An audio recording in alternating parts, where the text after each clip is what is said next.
Welcome to the deep dive.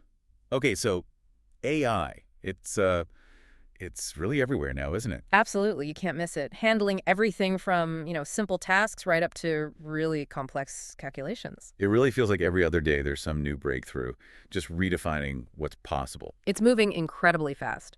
And naturally, that makes us think, well, what does this actually mean for us, for being human? Exactly. And that's really our mission today. We're going deep beyond just what AI can do to explore what makes us uniquely human, what the future might hold for our own skills, our senses even. Yeah, the aim is to sort of give you a shortcut, right? To Hmm. understanding where human connection, maybe intuition, these things AI might never touch, where they fit in. And we're drawing this from a really insightful audio discussion we came across. It had some, frankly, surprising facts and thought-provoking ideas about AI meeting humanity. It really did, got us thinking. So the big question we're trying to unpack today is, as AI keeps getting smarter, are there things it just fundamentally can't replicate, can't replace in how we interact, how we feel, how we, well, live? That's the core of it. Let's dive in. Okay, so first up, this kind of AI-human divide. Thinking about logic versus life, I guess. Right. AI clearly excels at the logical stuff, routine tasks, analysis, crunching huge amounts of data. Mm. We see it with things like GPT assistants, even those AI psychologist bots. Definitely. They offer support based on pure logic, on patterns they've learned. But the sources we looked at, they suggest that certain human jobs, the ones really built on communication, interaction, artists, psychologists, consultants, Mm-hmm. they're probably safe. That's the strong suggestion, yeah. Yeah. Because AI gives you the logical solution, the calculated answer, but it often lacks that, well, that live impact, that human energy. Live impact, like a buzz. Mm. Kind of. It's hard to pin down, but it's the difference between calculation and connection, I suppose. AI is pure calculation, cold logic. Okay, cold calculation versus live energy. That feels like a really key difference. Let's take the psychologist example. How does that actually play out? Why is feeling the pulse different from just reading data? Well, think about it. An AI could analyze, say, 1 million options for a client's problem based on data, on history, on outcomes. Okay, sounds efficient. It is. But a human psychologist, even if they use AI for that background work, they still need to feel your pulse. They need to intuit your actual state in that moment to pick the right solution for you from all those logical possibilities. So the AI might give 10 logical paths. Exactly. And it might push for the one that looks like success on paper, always win, always achieve. But a human might sense that actually, for this person, right now, they need to maybe lose this battle to win the war.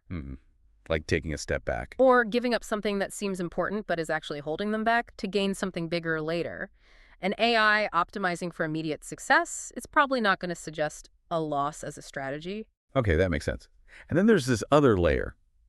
Even if AI could read all our biometrics perfectly, voice vibrations, pulse, temperature, pupils, even our magnetic field, Yeah, all the physical signals. it would still only be interpreting that data, right? Precisely. It's pattern matching, correlation. But a good human psychologist, the sources suggest, uses something more like, well, extrasensory feelings. They can sense or feel these things more directly. Not like mind reading, but like a heightened intuition, picking up on the vibe. Exactly. It's that direct, energetic understanding versus just cold, logical interpretation of data points. It's about feeling the whole picture, not just analyzing the pixels. And that really matters, doesn't it? Not just for jobs, but for connection. When you seek help, what actually makes you feel better? What helps you heal? It's often that felt sense, isn't it? That intuitive connection. That's where the real quality lies. So if AI is taking over the logic, the routine, what's left for us? The sources really seem to push towards developing our soft skills and maybe even senses we haven't fully tapped into yet. That's the big trend highlighted, yeah. Soft skills, especially human interaction, are becoming premium, almost like a counterbalance to all the tech. And empathy comes up a lot as like a key superpower. A massively underdeveloped one, apparently. The sources suggest our current capacity for empathy is maybe only around 3% of what's possible. 3%. Wow. That's tiny. It implies there's huge room for growth, doesn't it? That things like perspective taking, really listening, feeling with someone, that's not just being nice, it's potentially unlocking a major human ability AI can't replicate. Imagine if we just doubled that to 6%. Exactly. The societal impact could be huge. And the idea is, As AI handles the mechanical stuff, it frees us up. It gives us the space, the bandwidth to actually develop these sensitivities, these super abilities. Which could lead to some pretty wild places, like the Right. telepathy mentioned in that 10 Alexander book, Year 2051. Well, that's one speculative outcome, yes. But the core idea is about enhancing human-to-human connection beyond our current limits. And it's not just empathy, right? It's also about senses beyond the usual five. Right. We focus on sight, hearing, touch, taste, smell. But the sources talk about potentially, 5, maybe even 11 new senses. Like what, exactly? Any examples? They weren't super specific on all of them, but think along the lines of heightened intuition, maybe sensing subtle energy fields, a deeper kind of internal awareness, things we might experience fleetingly but don't consciously control. So, like, we have the hardware, but we're kind of deaf to the signal. That's a good analogy. Like a deaf person can still feel vibrations, but they don't interpret it as sound in the same way. We might have these senses, but we haven't learned to tune in or understand the information they're giving us. So learning to tune in, that could be key for our evolution, expanding our intelligence. That's the argument. It's essential if we want to grow beyond current limitations. So think about how you connect with others. Could tapping into these currently unrefined senses lead to richer interactions? Entirely new ways of experiencing things. It definitely makes you wonder. And this expansion of senses, it seems to tie into new forms of experience and creativity too, like bioenergetic design. Yeah, that came up. It's not just about making things look nice. It's about using natural materials, wood, stone, and even things like live sound, maybe sound healing, things that resonate with our body's own energy field, our biofield. Resonate how?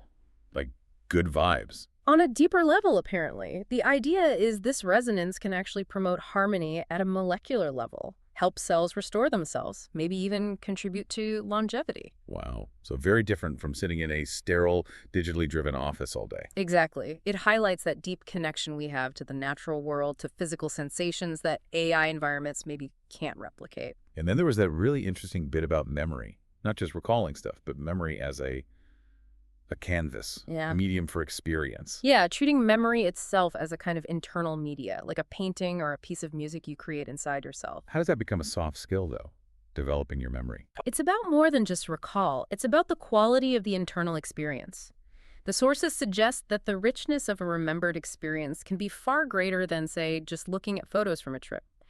Developing this internal media player, learning to consciously craft and revisit those inner experiences, becomes a way to enhance your own well-being and growth. So you're curating your inner world, essentially. Precisely, engaging with it intentionally. Okay, which then leads to this idea of 5D rooms. That sounds intense. It does. But the concept is creating environments that engage all the senses simultaneously. Sight, sound, smell, texture, temperature, maybe even taste. Not just like a themed restaurant, then. No, much deeper. The goal isn't just theme, it's to evoke specific states, like pure happiness or deep calm or focused creativity. It's called neurodesign. Neurodesign.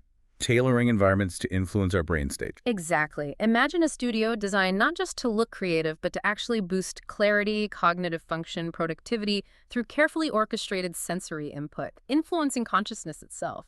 Man, stepping into a room and instantly feeling peace. Or hyper-focused. That's quite something. It really makes you think, how could using our full sensory toolkit unlock new levels of well-being? Or even new kinds of art? Things you can't just hang on a wall. It opens up fascinating possibilities, doesn't it? It really does. Okay, so shifting gears slightly. How do we view AI in all this? Is it the enemy? Or is it actually a tool for this human evolution? Definitely positioned as a tool. For instance, AI is brilliant at analysis. One example given was using AI to analyze birth dates, maybe based on Jungian archetypes, to spot potential innate talents. Okay, so AI identifies the raw potential. Right. And then it can provide logical, practical advice, steps, goals, paths to actually develop those talents for personal growth, for your career. It informs the self-understanding. But it doesn't do the deep work itself. No, that's still on us. The interaction, the intuition, the integration. And we see this working in practice. Well, the sources mentioned communities like the Global Talent Nation, GTN. This group focused on self-development. They apparently use AI quite actively for this kind of analysis, helping people find shared missions, complementary talents, forming really effective teams. So AI is the enabler there, not the replacement. Exactly. It facilitates human connection and collaboration. It's interesting, though.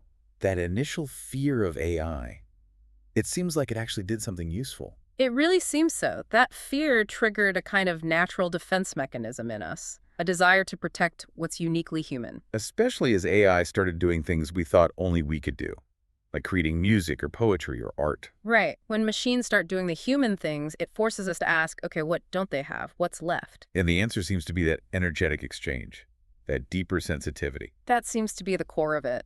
Focusing on refining those things AI can't replicate.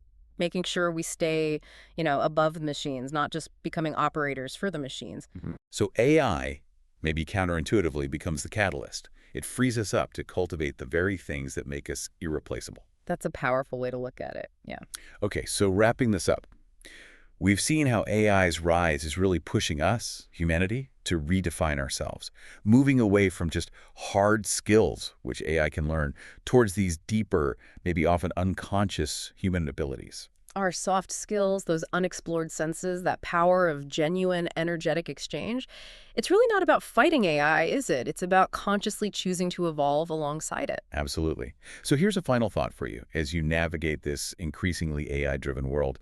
What subtle forms of energy exchange or maybe undeveloped senses might you already be using every single day without even realizing it? Good question. And what amazing new experiences, what deeper connections could open up if you consciously decided to cultivate those uniquely human capabilities?